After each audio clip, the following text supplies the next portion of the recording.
Bueno, muy buenos días a todos. Es para Global Gap un placer poder tenerlos en esta capacitación el día de hoy para poderles ofrecer todo el contenido que tenemos, contenido de valor acerca de la auditoría tributaria.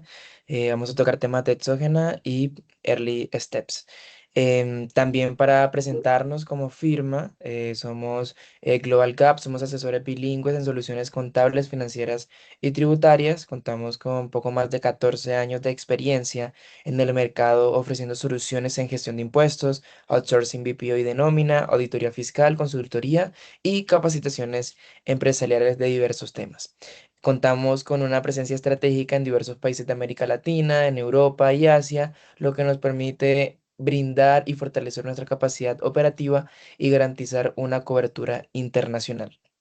En el día de hoy em, contamos con la participación de nuestro conferencista. Él es Jorge Gómez, él es contador público, especialista en derecho tributario y magíster en tributación. Actualmente él es consultor tributario en Global Gap Colombia. Entonces, sin más nada que añadir, por favor, Jorge, bueno, antes de darle intervención a Jorge, comentarles que las memorias de este evento se van a estar compartiendo por nuestro canal de WhatsApp y a todas aquellas personas que llenen un formulario de participación que estaremos presentando al final de la capacitación. Le volveremos a recordar cuando ya estemos finalizando, pero para que lo tengan presente, para que se vayan poniendo a tono en nuestra comunidad de WhatsApp. Los invitamos.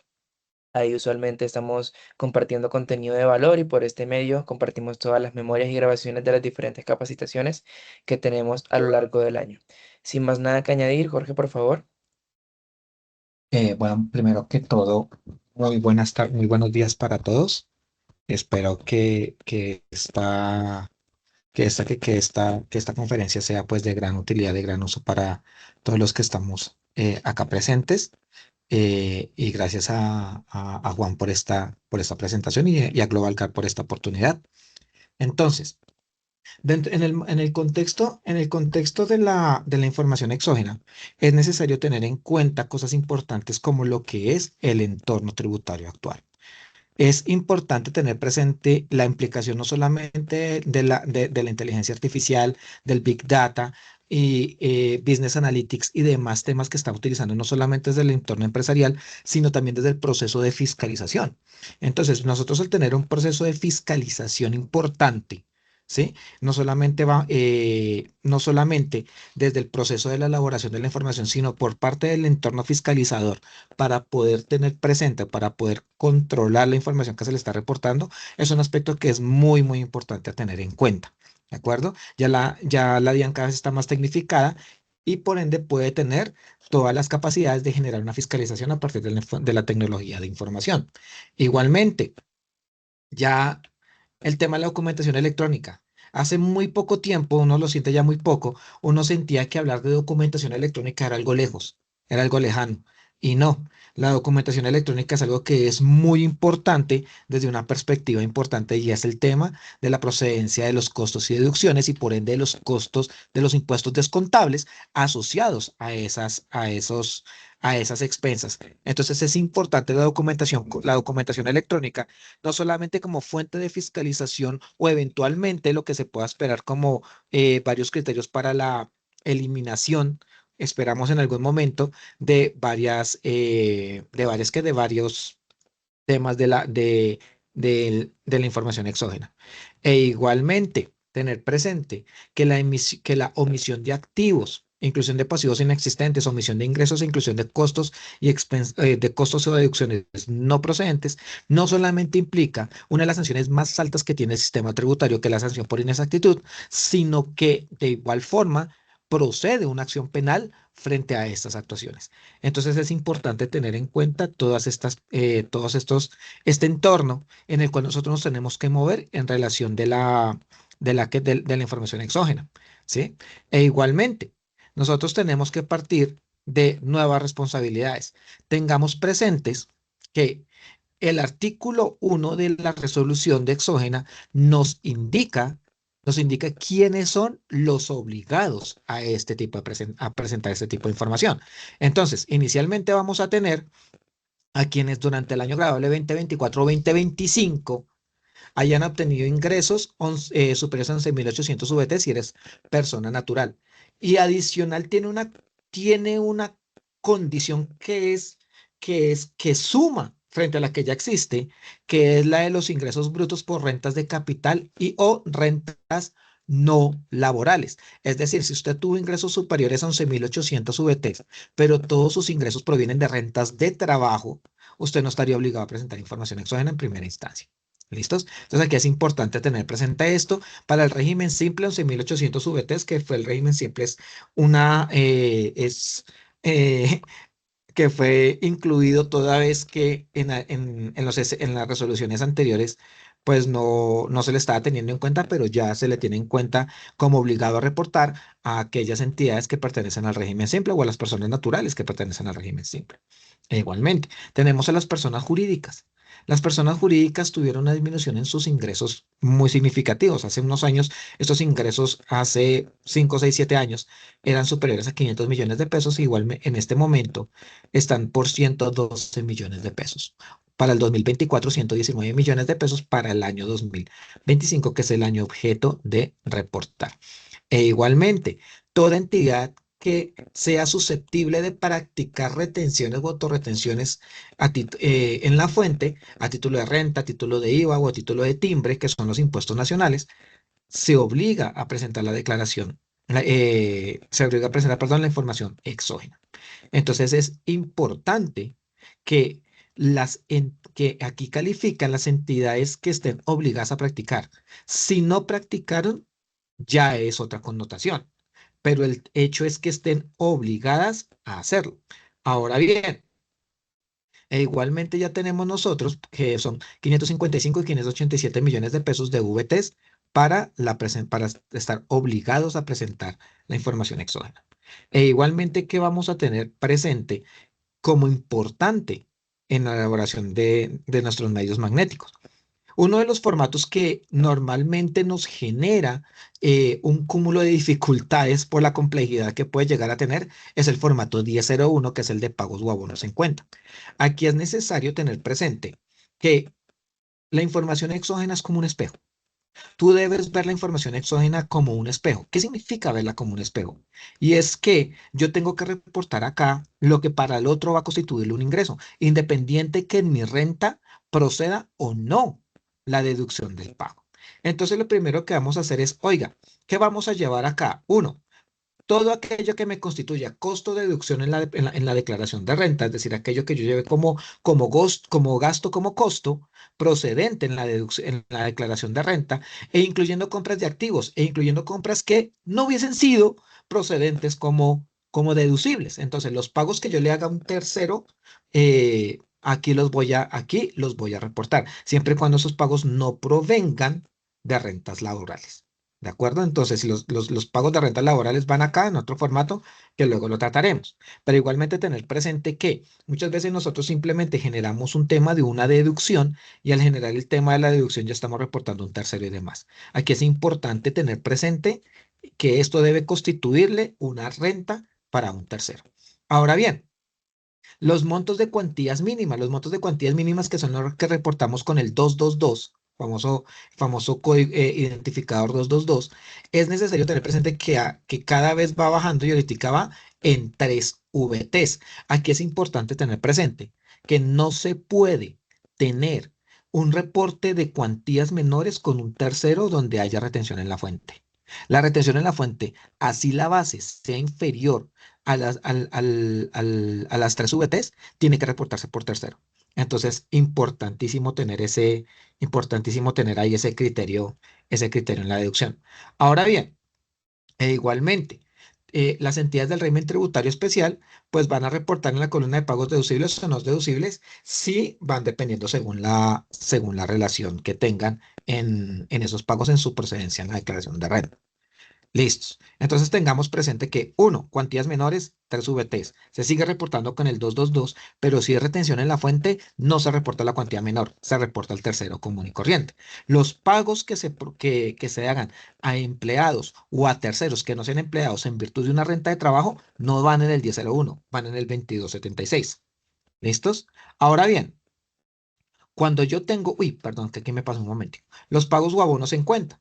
Aquí tenemos como en un ejercicio en el cual nosotros hicimos una serie de unos pagos, en el cual tenemos compras, ¿cierto? Tenemos las compras de inventarios, de propiedades, planta de equipo, de intangible, que cada uno tiene estos conceptos, ¿cierto? Tenemos unas partidas de los gastos, porque muchos de estos pagos se van a los gastos, ¿cierto? A los no operacionales, capacitaciones, aportes y demás, todos los pagos que nosotros vayamos haciendo, tenemos entonces unos costos. Tenemos los del 383 que es el tema de la depuración de los pagos que se hacen a a las rentas de trabajo, y estos se tienen que ir a otro formato. Los ajustes de depreciación se van para el formato 1011, que son los formatos de renta, 10 listos, y los gastos de personal pues también se van para el 2276. Entonces nosotros tenemos que hacer un repaso del balance y comenzar a hacer la repartición de los pagos. ¿Qué es lo que pasa con el gasto de personal? El gasto de personal, el gasto de nómina, que es uno de los gastos más significativos que tenemos, es importante tener presente que los pagos que se le hagan al trabajador, así como los descuentos que se le hagan y que se acrediten o que se agrupen en los formatos de certificación de retención en la fuente, tienen que certificarse y tienen que llevarse en el formato 2276. ¿De acuerdo? ¿Qué es lo que nosotros llevamos al 1001? Lo que corresponda al pago de la empresa en relación del cumplimiento de las obligaciones de seguridad social. Por ejemplo, le vamos a pagar a nuestra EPS. Si nosotros le vamos a pagar a la EPS, el origen del pago de la EPS va a tener dos orígenes. Origen número uno, el descuento que le hacemos al empleado. El descuento que le hacemos al empleado, ¿cómo lo reportamos? El empleado, el descuento que le hacemos, que lo reportamos en el certificado de ingresos y retenciones, lo llevamos en el formato 2276. Pero si ese pago va, por ejemplo, a EPS Sanitas, por poner un ejemplo, ese pago a Sanitas, llevamos el tercero a Sanitas en el 1001 en la cuantía de no deducible. Y el gasto, que va a ser el aporte del empleador, que está llevado como gasto procedente en renta, es el que va en la columna del deducible a ese tercero por EPS. Entonces ahí es importante tener mucho cuidado con los pagos de nómina. ¿Listos? E igualmente, es común práctica, es una práctica muy ampliada, en el cual, por ejemplo, se le dan dineros a los trabajadores para hacer el tema no sé, que vayan a hacer unas compras por cajas menores, o que se envían a viajar y tocan y es necesario darles dinero para el tema de algún pago ahí extra, o que la compañía tiene algún tema, oiga, es que toca pagar, no sé, el pago de un envío, y le damos la plata al empleado para que el empleado vaya y la pague. Y resulta que en contabilidad nos quedan estos pagos a nombre de terceros. Algo que es importante es que en el 1001 no deben quedar nombres de empleados. En el 1001 no se reportan a empleados. Esto es tremendamente importante. 1001 no van empleados. ¿Listos? Ahora bien, dicho esto, nosotros otra cosa que tenemos que hacer es el tema de las retenciones en la fuente, ¿cierto? Cuando nosotros tenemos el curso de las retenciones en la fuente, estos, en nuestro ejemplo, estos 412 millones de pesos, tienen que estar detallados tercero a tercero, así la base no me supere la base mínima. ¿Listo? Porque es que recordemos que las cuantías menores es cuando se hacen pagos individuales a terceros que agregados no superan 3 VTs, y eso sí yo lo quiero hacer. ¿Listos? Entonces, pero si hay retención en la fuente, es necesario reportar el tercero base. No puede haber cuantías menores con montos de retención en la fuente. ¿Listo? Entonces, la retención en la fuente, ¿con qué me tiene que cruzar? Con la parte de nómina. Si en la parte de nómina se me va el 2276, y la parte de la retención en la fuente, no la autorretención, sino la retención en la fuente que yo practiqué, esa retención se me va al formato 1001 en los pagos o abonos en cuenta. ¿Listos? Entonces, e igualmente, igualmente, tenemos que hacer varios cruces con nuestra declaración de renta.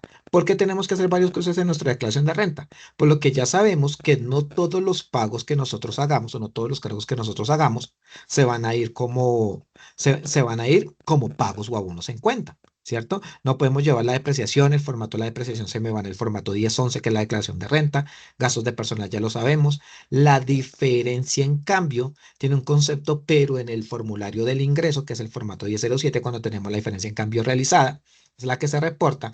El impuesto de renta es una provisión que no se le va a pagar a nadie, no la vamos a reportar en ningún lado. Y los aportes pues de seguridad social, esos sí son los que se van a reportar. Lo que les contemos al empleado por empleado en el 2276 y el agregado del descuento a los empleados por administradora, por EPS, los llevamos en el 1001 en la parte del no deducible. Entonces, esto es importantísimo tenerlo presente. Aquí como un tip adicional es que hay un formulario, hay un formato que nosotros ignoramos mucho, que es el formato del IVA. Si ustedes miran el formato del IVA, este formato tiene un anexo interesante, que es el anexo de compras. Cuando yo miro el anexo de compras en el formato del IVA, muchas veces nosotros lo diligenciamos por diligenciarlo, pues tomamos el descontable, le sacamos la base, cogemos el gasto y pum, metemos ahí todas las compras no grabadas. Pero ese es un control importante, debería ser un control importante, toda vez que nosotros le estamos reportando a la DIAN que hicimos unas compras que se van en la declaración del IVA, pero cuando los llevamos con el 1001, pues le podemos decir, oye, que hicimos más o menos compras. Entonces es importante que si bien ese es un renglón informativo, eh, irlo construyendo periodo a periodo, toda vez que ese anexo del IVA puede llegar a ser un soporte importante en el diligenciamiento del formato 1001. ¿Listos? Entonces aquí es importante que tengamos esos cruces o esos pequeños tips que igual a lo largo de la presentación vamos a seguir evaluando. Igualmente, tenemos el formato 2276, que es el formato de rentas de trabajo de pensiones. Entonces, si ustedes quieren, si ustedes llevan pagos eh, por rentas de trabajo, ojo que las rentas de trabajo no solamente es para mis empleados, son para aquellos, por ejemplo, si yo tengo prestadores de servicios independientes y estos prestadores de servicios independientes acreditaron en su documento de cobro, sea en factura o en su cuenta de cobro, acreditaron que no iban a imputar costos o deducciones a ese pago. Entonces, si el tercero prestador de servicio persona natural indicó en su documento de cobro que no va a imputar costos o deducciones asociados a ese pago tiene que reportarse en el formato 2276. Si la persona no coloca nada o indica que efectivamente va a realizar imputación de costos y deducciones a esa renta, se tiene que ir en el formato 1001. Y le practicamos la retención en la fuente bajo los conceptos normales u ordinarios de servicios, de comisiones, de honorarios. ¿Listos? Pero si la persona natural me acredita, me va a decir que no acredita costos y deducciones, el pago se tiene que ir en el formato 2276. ¿Listos? Esto es supremamente importante. Entonces, aquí también, en el formato 2276, recordemos que es como el agregado de los formatos de los formatos de qué, de los formatos del formato 220. Un formato acá, perdona, que antes de que se me pase, que inclusive hasta hace unos minuticos nos estaban consultando a alguien. Oiga, que resulta que hay un formato, que en el formato 220 es necesario, es necesario colocar el ingreso promedio. El ingreso promedio, y me van a decir, pero Jorge, ¿yo para qué necesito el ingreso promedio en el reglón 59 del formato 220? Entonces resulta que el reglón 59 me dice que si la persona retirada es el ingreso de los últimos 6 meses antes del retiro, y si no, pues son los últimos 6 meses, ¿cierto? ¿Esto para qué es?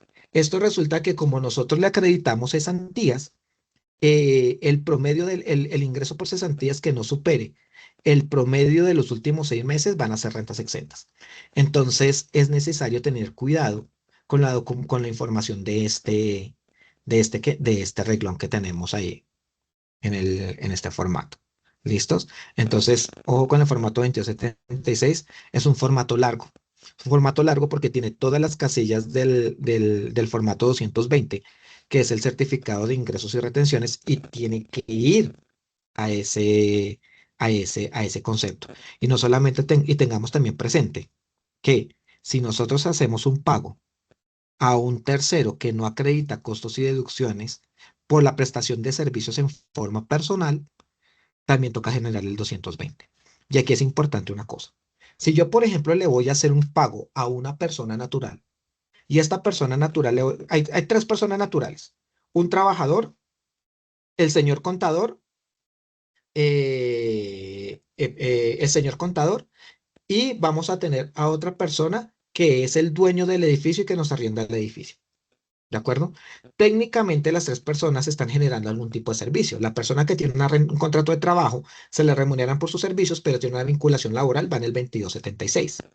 A la persona, a la persona al contador que se le paga para que preste un servicio en forma personal, el tratamiento va a depender el tema que yo tengo acá. Entonces va a decir acá, oiga, yo tengo al contador, el contador yo le pago, entonces el contador me tiene que informar, señor contador, si es una persona natural, usted va a imputar costos y deducciones a ese pago. Si me dice que no, lo llevo en el 2276 y le certifico la retención en la fuente, que se la practique como un empleado, se la certifico en el 220 y por ende tiene que ir ese pago en el 2276.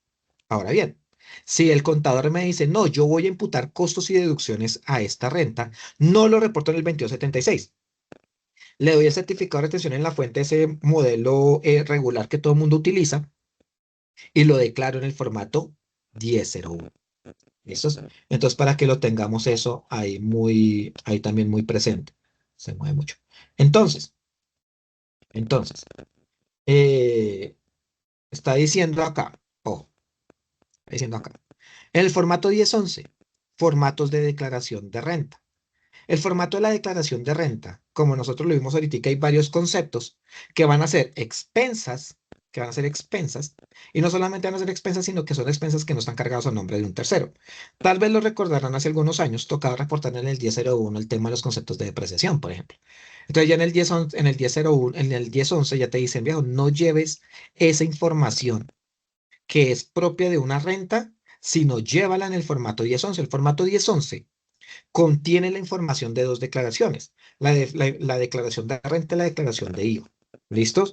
Cuando ustedes tengan exclusiones o rentas exentas, en IVA les toca tener presente el formato 1011 porque le puede pedir ciertos conceptos, ¿cierto? E igualmente en el formato 1011 es necesario tener presente, es un formato con un listado de conceptos muy amplio, muy, muy amplio, porque lo que te digo, indica no solamente renta, sino indica también IVA. Entonces, cuando yo tengo estos conceptos de renta, es necesario tener presente los conceptos con los que voy a reportar, porque algunos, por ejemplo, me certifican sobre deducciones, otros en algún caso me van a decir, oiga, yo me tomé por depreciación tanto monto, ¿sí? Oiga, yo me llevé como deducción por pagos de seguridad social tanto monto. Entonces, esos aspectos que son críticos para efectos de identificar las deducciones sobre deducciones y demás que se tienen, esto es importante para tenerlo reportado. ¿Listos? En breve estamos recibiendo las preguntas, ya en breve las estaremos respondiendo. Entonces, ahí con la tranquilidad que vamos en la posibilidad de responder preguntas. Igualmente, en el formato, bueno, los formatos de información de declaraciones son dos, el 1011 y el 1012, pero el 1012 lo que me habla es todos los equivalentes de efectivo, inversiones, cuentas bancarias y demás. No se reporta la caja. Entonces, la caja se reporta en el 1011. Entonces, cuando yo tengo las retenciones y descuentos, ojo, las retenciones que yo practiqué como agente de retención, las llevo en el 1001, tanto la de renta como la de IVA, ¿sí? Como la de timbre, como la retención en la fuente que se le practica a los proveedores del exterior. ¿Listos? A todos estos retenciones que yo practico como agente de retención los llevo en el 1001. Ahora bien, si yo hablo que soy un sujeto de retención, es decir, que a mí me practican retención en la fuente, yo tengo que identificar las retenciones en la fuente de acuerdo con los impuestos que estoy pagando. Ojo, información exógena que estamos presentando es información exógena nacional. Es decir, que no voy a reportar en el formato 1003, que es las retenciones en la fuente que me practicaron como sujeto de retención. No voy a reportar las retenciones de ICA. Voy a reportar las de renta y voy a reportar las de IVA. Entonces es necesario tener presente, cuando yo haga la declaración del IVA en el formato de las retenciones que me practicaron, me tienen que cruzar con el monto que yo tengo en el formato 1003. E igualmente con las retenciones en la fuente que yo lleve en el formato 1003. ¿Listos? Entonces, para tenerlo eso ahí pendiente. 1004 que viene, el 1004 que es el formato de los descuentos tributarios, pues obviamente tenemos que tener presente que esto tiene dos montos. Uno, la potencialidad del monto a llevar y el monto que efectivamente fue llevado. ¿Por qué la potencialidad del monto? Porque si, por ejemplo, yo a alguien le voy a dar 100 millones de pesos y la norma solamente me permite deducir, tomarme como descuento el 25%, ojo, yo le pagué 100 millones de pesos a otra persona. Yo le di 100 millones de pesos. Tengo una potencialidad de 100 millones, solamente me llevo 25 millones de pesos, porque es la limitación que me tiene la norma. ¿De acuerdo? Inclusive recordemos que los descuentos tributarios, cuando elaboramos la renta, tiene una gran limitación que está establecida en el artículo 259 del Estatuto Tributario. Todos los descuentos tributarios no pueden ser superiores al impuesto bruto de renta. Al impuesto, sí, al impuesto de renta, porque después de los descuentos me da el impuesto neto. Entonces, los impuestos no me puede, el monto de las deducciones, no, de las descuentos no puede superar el monto el monto del impuesto, entonces hasta este monto lo limita. Inversiones en activos fijos, que esto es del 258 raya uno, esto tiene una particularidad y es que este descuento se puede practicar a lo largo del tiempo. ¿Listos? Descuento por gestión ambiental cuando se hacen inversiones para el mejoramiento del medio ambiente. ¿De acuerdo? Aquí es importante en las donaciones, perdón, tener el soporte en gestión ambiental, tener la certificación de la UPME, UPME, que son las mismas que acreditan para los beneficios tributarios en la adquisición de los vehículos híbridos. Entonces, tener en presente esas certificaciones de los beneficios. ¿De acuerdo? Entonces ya tenemos que con el IVA, mire una cosa particular, el IVA no tiene cuantía menor, por lo menos en el descontable no tiene cuantía menor. Entonces, cuando ustedes tienen el IVA descontable, el IVA descontable me tiene que cruzar con el monto que yo llevé como en total de descontable a lo largo de las declaraciones del año. ¿De acuerdo? Sean las 6 declaraciones bimestrales o las 3 declaraciones cuatrimestrales. ¿Listos? Entonces tengamos presente que en el formato 1005 ya no se tiene que reportar el formato del IVA como lleva, del valor del IVA llevado como mayor valor del costo gasto. ¿De acuerdo? Ese se lleva en el formato 1001. Es decir, que si yo, por ejemplo, compré un activo fijo, cuando yo compro un activo fijo, el estatuto tributario en el 491 me indica que yo no puedo tomar ese IVA que yo pagué como mayor valor, como un IVA descontable.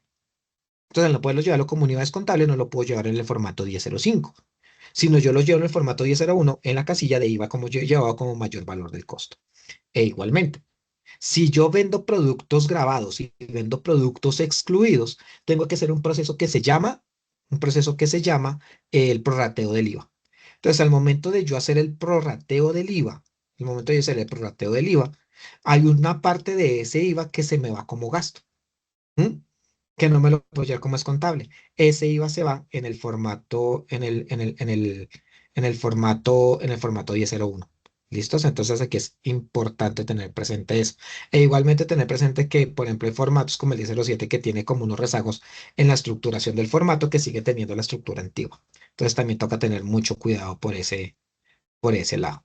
¿Listos? Entonces, ¿qué es lo que vamos a llevar? El IVA que yo pagué como mayor valor el IVA que yo pagué, que llevé como descontable, y cuando yo haga ventas grabadas con IVA y haga devoluciones de esas ventas, ese IVA, esa devolución de ese IVA generado, lo llevo en el formato del IVA descontable. Entonces, para que lo tengamos eso ahí muy presente. E igual en el 1006 vamos a llevar los impuestos generados y el impuesto al consumo. Entonces, ¿qué es lo que vamos a llevar? Vamos a llevar el IVA y vamos a llevar, así como yo hice una compra y al hacer la compra me llevé el IVA como descontable, en el momento en el cual yo haga la devolución de esa compra, que yo haga ese ajuste al descontable, lo voy a reportar en la casilla del IVA generado. Entonces, para que lo tengamos eso ahí muy presente. Ahora bien, aquí es importante tener presente el reconocimiento de los ingresos. ¿Por qué? Para el evidenciamiento del formato 1007. Si nosotros miramos acá, que vamos a tener actividades ordinarias, ¿cierto? Por tercero, por detalle, identificación del exterior. Ojo con el NID del exterior. Ojo con el NID del exterior porque el identificador 444 se utiliza o cuando en el país en el cual está el cliente no exista el NID o porque después de realizar todos los trámites necesarios no logramos identificar ningún tipo de código de identificación fiscal en ese país. ¿De acuerdo? Pero en principio el 444 es algo que no se debería así como utilizar mucho. Entonces, llevamos la diferencia en cambio, pero la diferencia en cambio que nosotros vamos a llevar como realizada. Vamos a llevar entonces nosotros la diferencia en cambio realizada. ¿Qué va a suceder cuando nosotros llevamos la diferencia en cambio realizada? La diferencia en cambio, la realizada, es la que tiene una connotación fiscal. Es decir, la diferencia en cambio realizada es la que llevamos como ingreso. Para efectos de autorretención especial en renta, llevamos como ingreso para ICA, por lo menos en la ciudad de Bogotá, es la que llevamos como ingreso en la declaración de renta. ¿Sí? Ahora bien, que para IVA tenga una connotación de no grabado es otra connotación, pero está el ingreso. ¿De acuerdo? Cuando yo tengo el caso del ingreso la diferencia en cambio no realizada, esa diferencia en cambio no realizada es importante tener presente que no se reporta en ninguna declaración. Es decir, la diferencia en cambio no realizada no la reporto en el ingreso base de autorretención, no se reporta en la declaración del IVA, ni siquiera como no grabada, sino simplemente no se reporta en ICA y por ende no se va a reportar en el formato 1007. En el formato 1007 vamos a llegar a tener la diferencia en cambio realizada y es la que vamos a tener con el NID del propio reportante. Entonces, tener presente ese caso. Ahora bien, y los intereses presuntos, este no va a tener una connotación particular en la contabilidad ni en las declaraciones.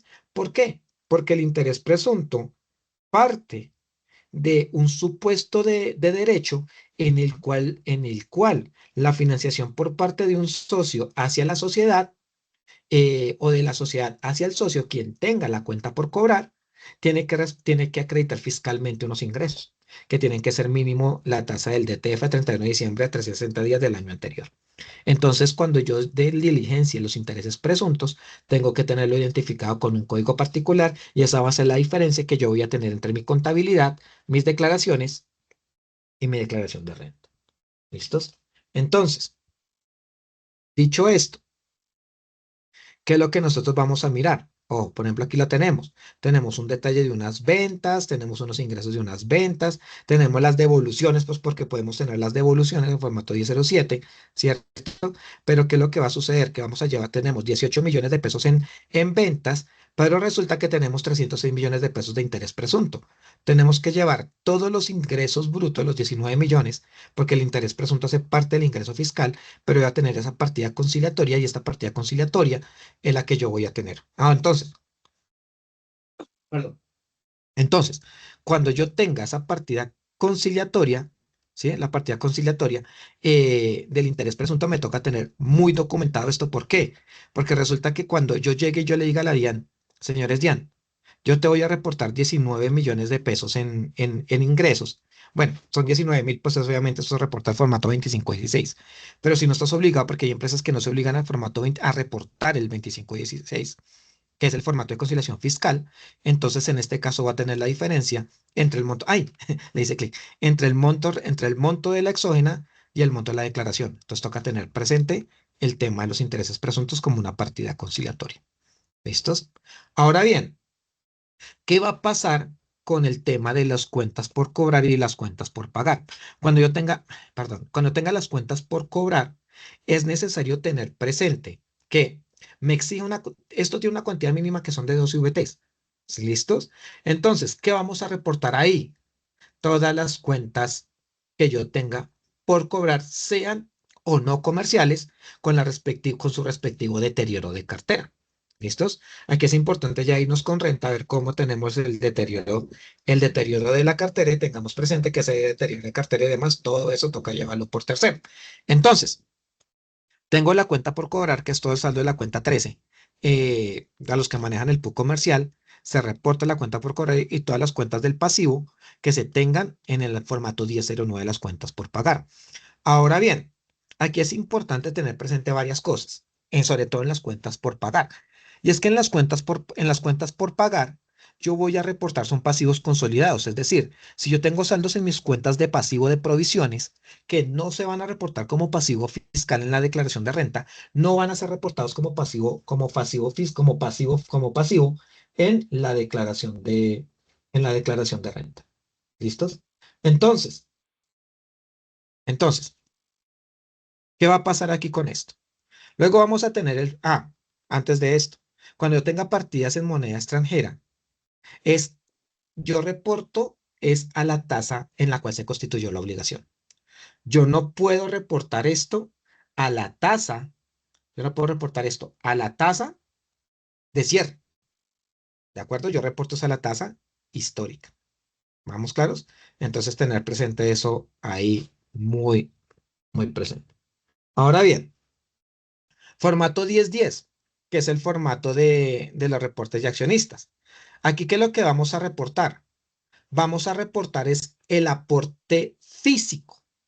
Hablemoslo así de aporte físico, porque es que resulta que muchas veces las sociedades valoran el patrimonio con su valor realizable. ¿M? Entonces, vamos a realizar el valor realizable de lo que va a ser. Estos ajustes de valor realizable no son fiscales.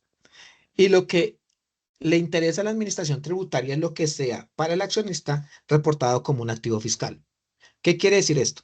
Que cuando yo tenga en el formato 1010 voy a reportar al accionista lo que aportó en capital, lo que aportó en prima, su participación, que son posiciones decimales 1 y 2, 32.5%, 67.5%, ¿sí? Entonces, cuando yo tenga el valor de la acción, ¿qué es lo que va a pasar?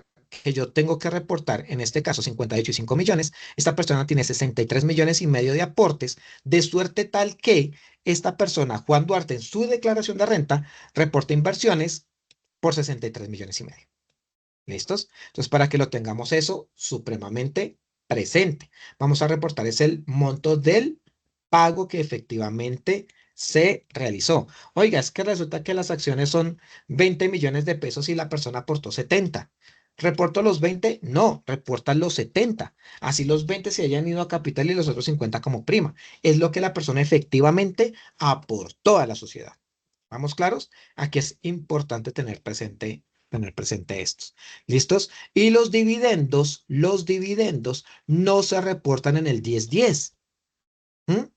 Los dividendos no se reportan en el formato 1010.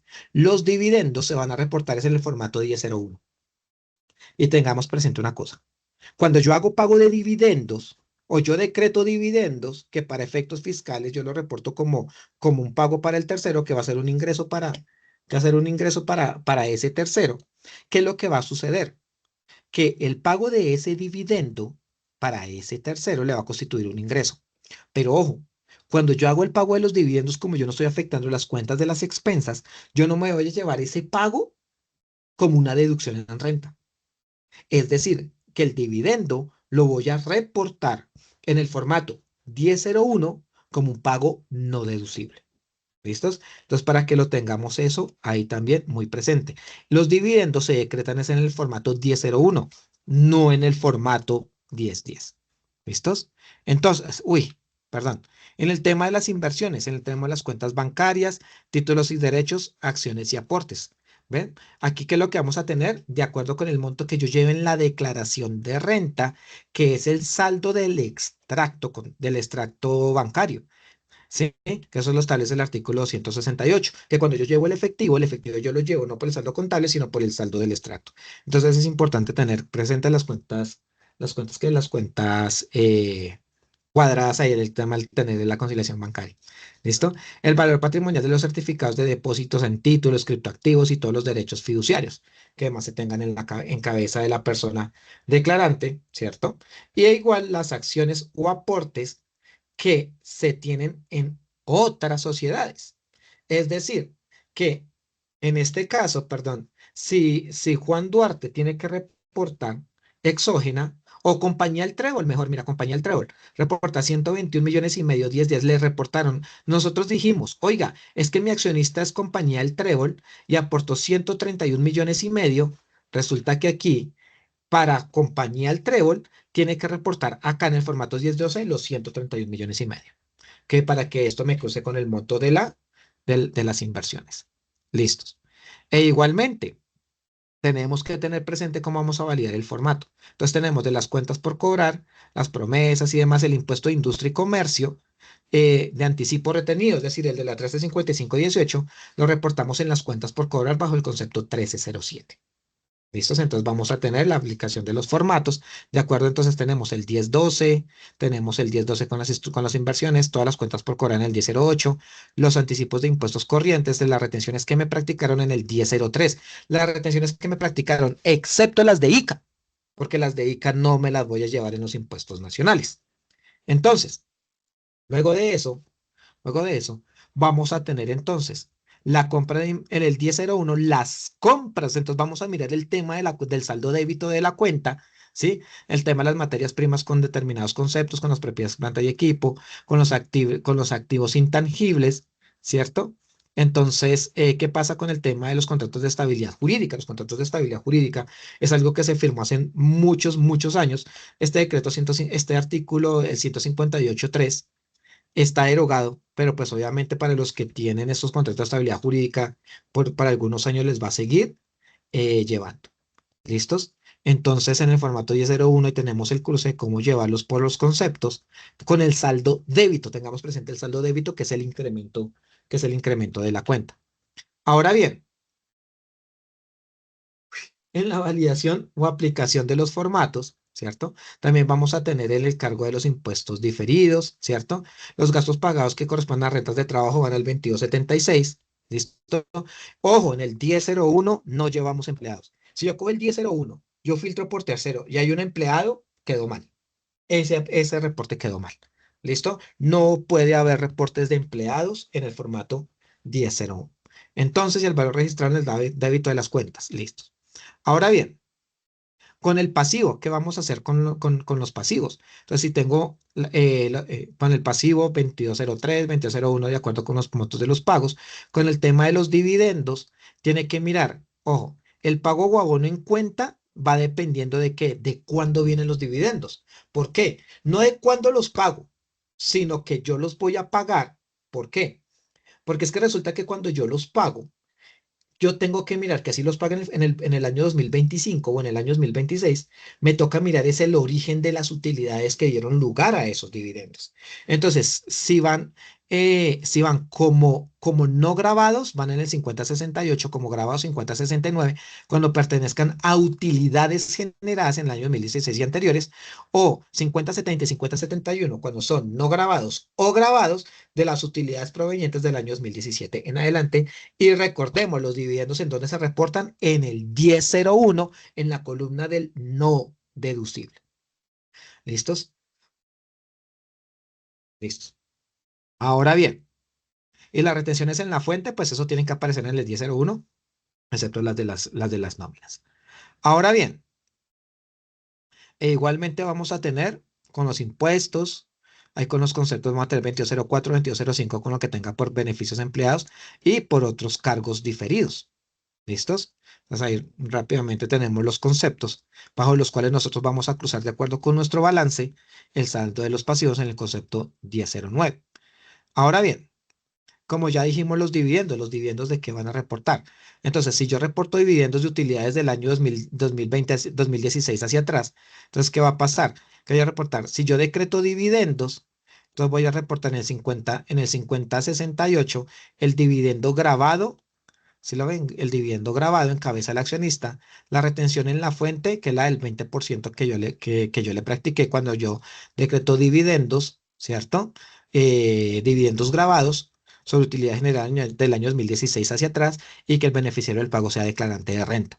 ¿Listo? Entonces ahí pueden sugerir de pronto un tema más ampliado de charla de los dividendos.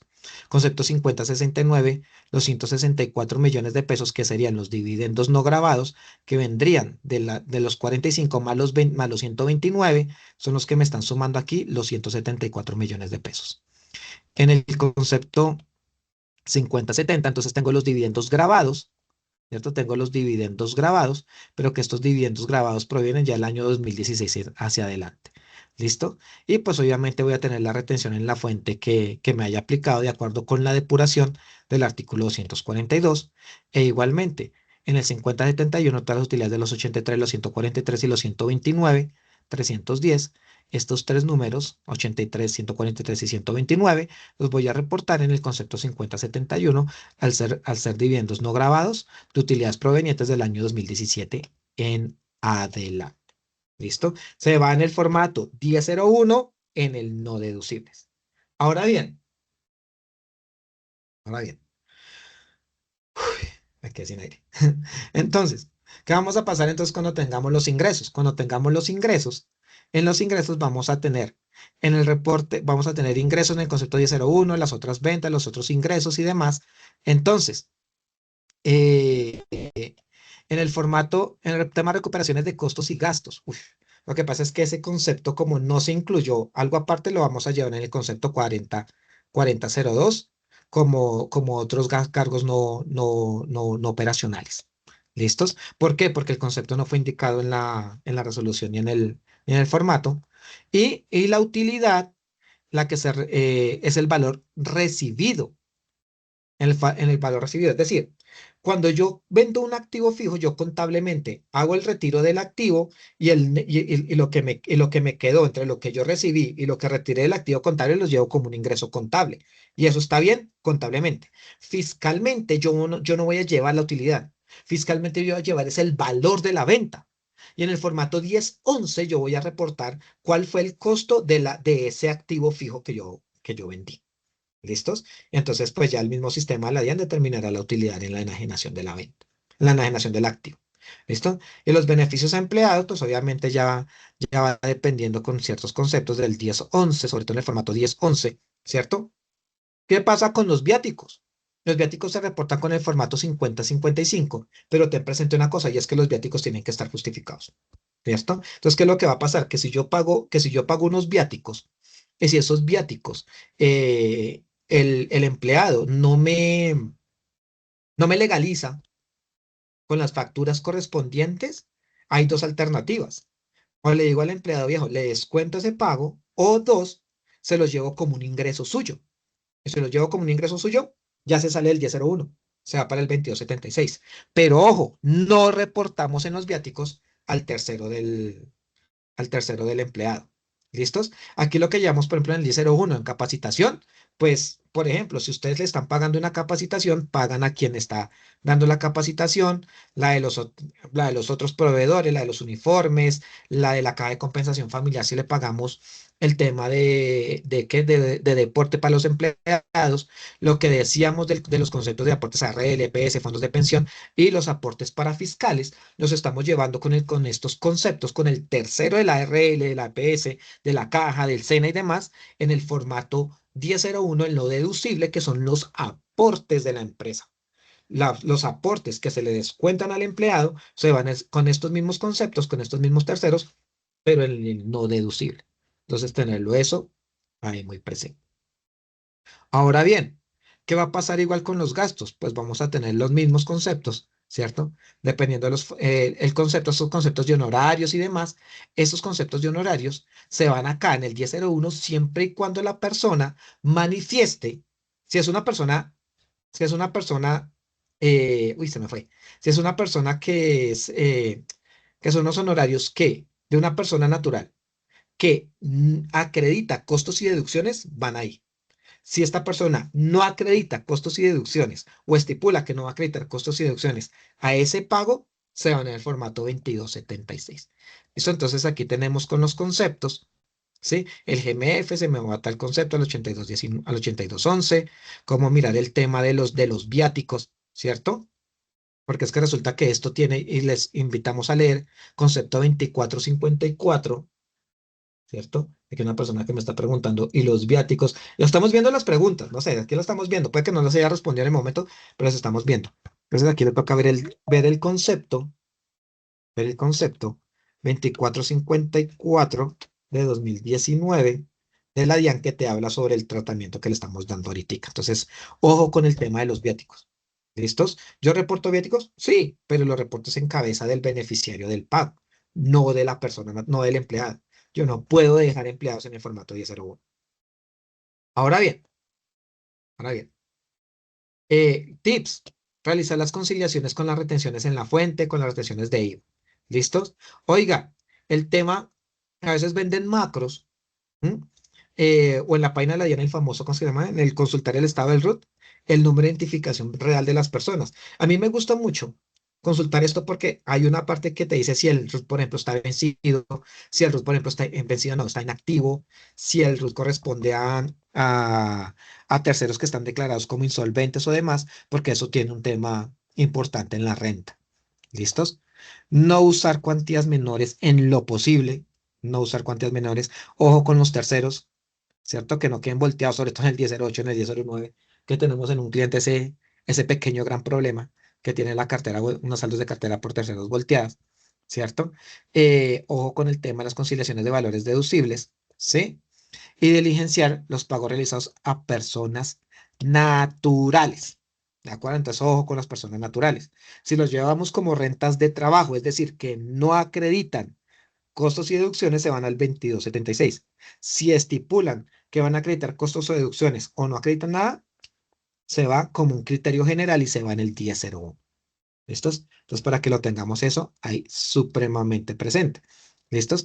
Aquí igual en el material les va a quedar en la declaración de renta, bajo qué conceptos y eventualmente bajo qué formatos se tendrían que quedar con con la información exógena. ¿Listo? Tanto para los ingresos, con las partidas patrimoniales, ¿cierto?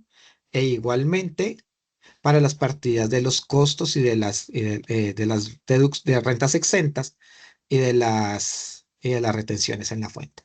Si de las autorretenciones no se reporta a nadie, porque la idea que es esto, que eso sea como un espejo, ¿sí? Esto es un espejo. Lo que yo reporte en retenciones que me practicaron en el 1003 es porque para otros se le va a constituir en el formato 1001. Por eso es que no hay cuantías menores en los pagos de retención en la fuente. Ahora bien, tenemos los contratos de colaboración empresarial, ¿cierto? Inclusive tienen un prevalidador aparte, tienen un prevalidador aparte, ¿cierto? En el cual, ¿qué? En el cual es un formato muy similar al 1001 y al 1007, solamente que tienen unos criterios o unos numerales completamente diferentes. ¿Quiénes los hacen? Los que abren contratos, consorcios contratos de colaboración empresarial, como los consorcios, uniones temporales, contratos de explotación y demás. Todos los que están en el artículo 18 del Estatuto Tributario reportan estos contratos de colaboración. Tienen un prevalidador aparte. Importantísimo tener eso. Cuando ustedes cargan los prevalidadores, está el prevalidador de cámaras de comercio, el de los otros informantes, y dice así, CCE, eh, prevalidador CCE, contratos, consorcios y contratos de colaboración empresarial. Es que dice. Listos, entonces tenerlos aquí. Sí, el material se lo vamos a compartir, compañera Vianney. Ahora bien, igualmente, formato 1647, el mandante no lo licencia y el mandatario solamente si recibió el dinero. Ojo, el mandante, el mandante no reporta el formato 1647. ¿Listos? El formato 1647 se va es con el valor del dinero y ojo, el valor del dinero que llega y que se recibe. ¿Listos? Valores recibidos por giros, pagos o recargas. ¿Listos? Entonces, en principio, toca tener presente con el formato 1647. Formato 1007, el mandante diligencia los valores, pero no lo registra el mandatario. Recordemos que el mandatario tiene que hacer una certificación que se le pasa al mandante con todos estos datos para que el mandante no solamente lo lleve en su contabilidad, sino lo lleve en su declaración de renta y en su información exógena. 1008, pues bueno, el saldo de las cuentas por cobrar, los sueldos por pagar, con relación de qué? Del contrato de mandato, es decir, el contrato que se tienen entre ellos. El formato 2276, ojo, lo diligencia quien actúe como empleador. Si el empleador es el mandatario, lo diligencia el mandatario. Si el empleador es el mandante, entonces lo tiene que hacer el formato 2276. ¿De acuerdo? Normalmente no hay contratos de mandato por temas de nómina. ¿Por qué? Porque el contrato de mandato es comercial. Entonces, el tema de tener nómina no es una actividad comercial y eso genera otras connotaciones tributarias que pues no, no nos da lugar al momento y al esto. ¿Listos? Entonces, ¿qué vamos a tener? Los formatos de contratos de colaboración empresarial. Vean, el formato 52, 47, 48, 49, 50, 59, 52, no los diligencia el mandato, sino los diligencia el mandatario. El mandatario en el cual le va a decir, oiga, yo le pagué a tal tercero, pero también lo voy a pagar en relación o en causalidad o sea, yo reporto al mandante, es decir, yo le pagué al tercero tal por orden de tal mandatario, por orden de tal mandante. ¿Por qué? Porque este mandante es el que se va a llevar en su declaración de renta esos costos. Entonces, ¿qué va a pasar? Que si llega, por ejemplo, un tercero y reportó al manda y le facturó al mandatario, y resulta que el mandante también lo va a reportar, pues no lo puede reportar en el 1001 porque si no, pucha, lo reporta doble, ¿cierto?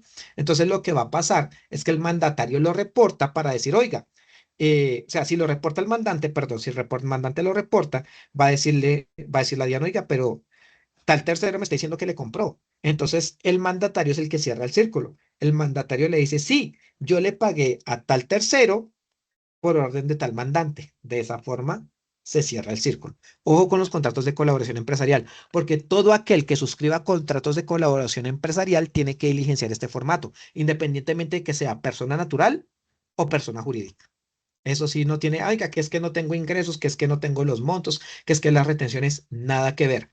Si usted practica contratos de colaboración empresarial, tiene que reportar estos formatos. ¿Listos? Entonces, tener estos muy presentes. E igualmente, es importante que inclusive hay formatos ya ahorita de los contratos que vienen de los contratos, no, perdón, de los pagos que se hacen por medio de pagos, no. Uy, estoy todo, sí, de los pagos que hicieron, por ejemplo, para el tema yo no sé, ustedes en febrero hubo como unos plazos, ¿cierto? Para reportar el tema de las capitalizaciones o ventas de acciones, ¿cierto? Entonces la empresa lo hace si el accionista no lo va a hacer. Si el accionista pidió que lo hiciera la empresa, por ejemplo, que esos fueran los certificados que se vencieron en febrero, ¿cierto? E igualmente, quienes reportan información consolidada ante la Superintendencia de Sociedades también tienen que reportar la información exógena de información consolidada. ¿Listos? Entonces, un momentico, vamos a mirar acá. Un momentico, pregunta rápidamente. Dice, los obligados a presentar exógena, si no cumple el tope como régimen simple, pero realiza una retención en el año, ¿estoy obligado a presentar exógena? Mira, el régimen simple no es agente de retención, pero si lo que hiciste fue practicar retención en la fuente título de IVA, entrarías, creo que es el numeral 6 del artículo primero. Entonces te toca ir formato por formato. Si el formato te dice, oye, si tú cumples los del 6, te va a tocar llenar todos los formatos que te tienen en el formato 6. O sea, en el numeral 6, que básicamente está el 1001, creo que está el 1008, no está el 1010. Eso toca mirar formato por formato porque el formato te dice, en el artículo 1 hay unos criterios de decisión que te dice, usted es entidad jurídica, usted es entidad del Estado, usted es Cámara de Comercio, usted es del Tesoro Nacional, y luego como desde el 4 hasta de ahí para abajo, ya son como las personas jurídicas normales. Entonces, en ese caso te va a decir, si tú cumples el criterio check, entonces tú puedes decir, yo cumplo el numeral tal, el numeral 5, el numeral 6. Entonces te toca ver formato por formato a ver si te pide cada uno de esos numerales. Pero entonces, ¿qué te tocaría presentar exógena? Sí, todos están obligados a presentar exógena. Ahora, que tengas que reportar es otra cosa. Que haya una información que reportar es otra cosa. ¿Listos? Entonces, para que lo tengas ahí también, ahí supremamente presente. Los bonos canasta electrónicos, ¿en qué formato se reporta? 2276. Para el caso de consultores y empleados que se les hace el reembolso por concepto de transportes, eso se les debe reportar esos ingresos del formato 2276. Ellos pagan el dinero a los taxistas para desplazamientos a eventos y se les reembolsan los montos gastados. Eso sí, si eso queda a nombre del empleado, sí, se va para el 2276 como un ingreso para ellos.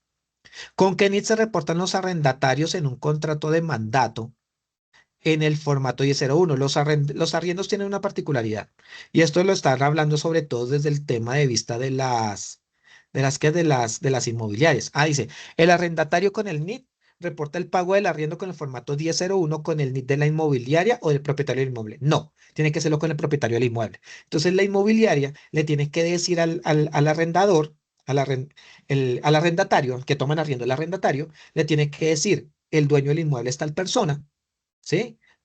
Para que si usted lo reporta, reportes al dueño. ¿Listo?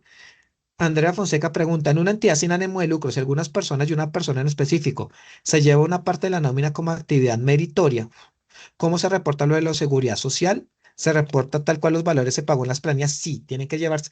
Tú reportas el pago, ¿sí? Y lo que llevaste como deducción, o sea, lo que se lleva como deducción, que es lo que usted lleva cuando usted hace en una entidad sin ánimo de lucro, usted hace el denuncio de ingresos y costos, ¿cierto? Que es la declaración de rentas y patrimonio. Entonces, usted lleva lo que usted se llevó como deducible, pues obviamente sin ser deducible, porque la utilidad siempre que no se reintegre es una renta exenta. Entonces, lo que usted se llevó como deducible tiene que ser el aporte de la entidad.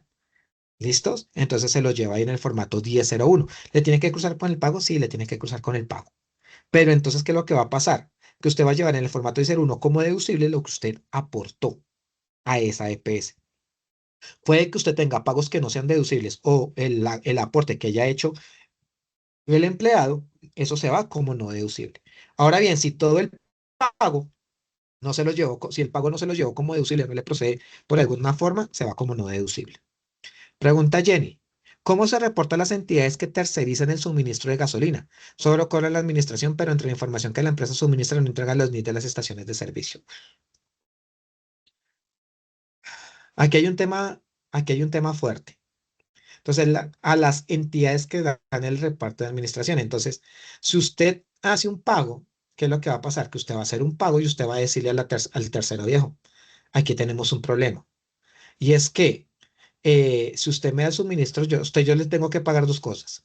La gasolina, ¿cierto? Y le tengo que dar a usted su fee, le tengo que dar su honorario. Entonces, ¿qué es lo que va a pasar? Que en este caso, como la otra persona no me va a reportar el tercero, me toca a mí reportar todo al distribuidor y el distribuidor de gasolina tiene que hacer el formato de colaboración empresarial, ¿cierto? Por el tema de los contratos de mandato. Y si no tiene contratos de mandato, el ingreso que le llega lo tiene que reportar con un 1647. Las personas naturales que tienen RUT se deben identificar con el 13 o con el 31. Esa es una muy buena pregunta. Resulta que normalmente a ti te pide el código, el tipo, el número de identificación. Las personas naturales tenemos cédulas o tenemos cédula de extranjería, ¿cierto? En ningún momento te dice que es el NIT. ¿Sabes en qué caso sí te pide el NIT? Irónicamente, en el formato del IVA descontable. En el formato del IVA descontable, ¿por qué? Porque se presume que si alguien te está facturando IVA es porque tiene un NIT. Entonces, eso no sé si ya quitaron como ese tema de esa validación que tenía el formato, pero en principio tiene que ser con el código 13. Los viáticos, bueno, ya lo respondimos. ¿El material lo enviamos? Sí. Listo. Muchas gracias. Lo de los pagos a la administradora que se llevan al 1001 y cuál es el 2276. Supongamos, Jorge Gómez es empleado. Entonces a Jorge Gómez le descontaron 1 millón de pesos por aportes a salud. Entonces en el 2276 van a reportar Jorge Gómez, descuento de salud, 1 millón de pesos. Eso se da en el 2276. Cuando sea en el 1001 van a buscar la EPS. Entonces está la EPS Sanitas. Entonces a la EPS Sanitas se le pagaron 5 millones. Por poner un número así rápidamente, 5 millones. 4 millones en el deducible a EPS Sanitas y 1 millón de pesos en el no deducible, porque fue lo que me quitaron a mí. Entonces, cuando se hacen esos aportes de salud y pensión, tener que hacer el cruce en el no deducible, que me tiene que cruzar con lo descontado que se les llevó en el formato 2276. En el 2276 yo declaro por tercero lo que se le descontó, mientras que en el 1001 yo llevo por administradora en el deducible lo que aportó el empleador y en el no deducible lo que aportó el empleado. Si en el extracto se tiene diferencia que en el valor contable se reporta lo del extracto, sí, compañera Viana, ahí tanto en renta como en exógena. Si los viáticos que se giran quedan al nombre de la persona porque lo legaliza con el formato legal de la compañía para actividad meritoria, es decir, los gastos para restaurantes y transportes que en algún municipio no tienen soporte, se dan en el 2276. Sí, porque le queda como ingreso para la persona. Dice, se me fue el internet y no escuché la respuesta. Para el caso de los consultores, ahí. Ah, sí. Que se les hace el reembolso por concepto de transporte, se les reportar sus ingresos en el formato 2276. Si se le queda el ingreso, sí. Sí, señora.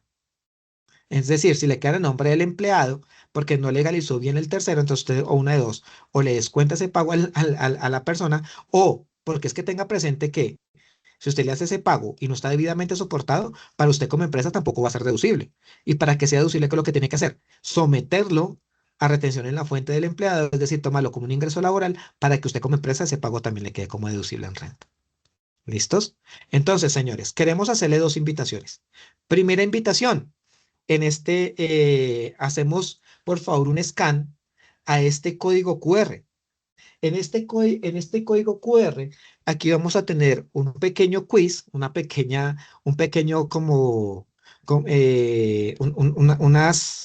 unas preguntas, ¿cierto? Ustedes lo diligencian, se registran, y ¿qué es lo que va a suceder? Que con este registro agradecemos no solamente la opinión de la capacitación, ¿cierto? Sino también la opinión que ustedes tengan hacia mí, e igualmente pueden plantear sus ideas sobre qué otros temas de capacitación se pueden brindar. ¿Listos? Y al correo, pues se le va a enviar la certificación de asistencia a este webinar. ¿Listo? Entonces, para que por favor tomemos scan de este código, ¿listos? No sé si ya lo hicimos. E igualmente, con este otro código QR, ¿cierto? Ustedes pueden quedar suscritos al canal de WhatsApp de Global Gap, y al quedar suscritos en el canal de WhatsApp, por ahí, por ese canal, van a ser enviadas las memorias van a ser enviadas las memorias de esta presentación. ¿Listos? Entonces, para que por favor tengamos presente, en este código QR que estamos proyectando en este momento, es para suscribirse al canal de Global, y, y ya en este otro código, eh, vamos a, vamos a tener con un pequeño quiz y el registro para tener el certificado, ¿sí? Y para dar su valoración de la capacitación y demás. Entonces, mientras responden el certificado, nos llegan una pregunta y dice, en los obligados a presentar examen al punto 18, quienes elaboren facturas de venta o documentos equivalentes. Eso significa que si una persona natural que factura electrónicamente entraría en este punto 18, no. No, porque eso es un rezago normativo, porque yo no sé si ustedes se acuerdan, hace muchos, muchos, muchos años, de pronto los que ya tenemos más de ciertos años, las facturas eran físicas y y había una gente que se llamaba los litógrafos, que eran los que hacían los talonarios de venta y eran los que reportaban eso. Entonces aquí los que tienen que reportar son los proveedores del sistema de facturación electrónica, diciéndole, sí, yo a la empresa tal le habilité la facturación de la 1 a la 100. Eso es lo que tienen que hacer. Es como lo que antes era el reporte de litógrafos, ahora lo preparan los reporteadores que hacen o que habilitan los sistemas para facturación electrónica, es decir, los proveedores de facturación electrónica, compañera Gloria Ginet. ¿Listos? Entonces, pues, les invitamos a tener el registro entonces en este código, y por favor no olviden suscribirse al canal para poder recibir las memorias de esta presentación. ¿Listos? E igualmente quedan con los puntos de contacto, con las direcciones y demás, para que ustedes se contacten y puedan acceder a los servicios que brinda Global Gap. No sé, Juan, si de pronto algo más se quiera comunicar, o Ana, no sé.